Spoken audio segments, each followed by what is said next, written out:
Troisième type de fonds commun de placement, c'est un fonds commun de placement action, FCP action.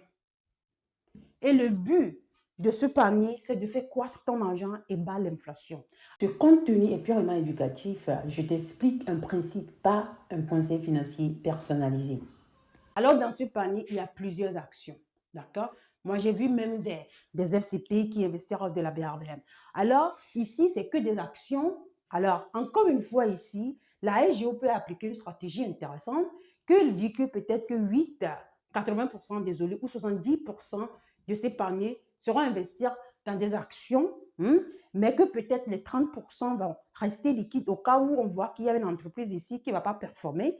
On va peut-être acheter des obligations pour balancer le portefeuille et donner les résultats qu'on a promis aux investisseurs.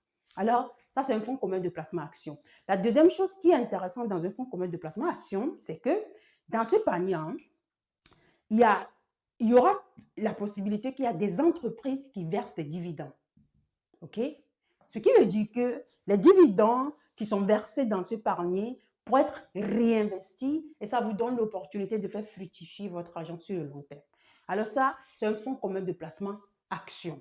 Alors il faut comprendre que l'action étant qu'actif, l'objectif de cela, c'est de faire fructifier ton argent. Maintenant, imagine-toi que dans ce panier, il y a plusieurs actions dans plusieurs entreprises. Vous seul, vous n'avez pas l'opportunité monétaire pour pouvoir faire ça toute seule.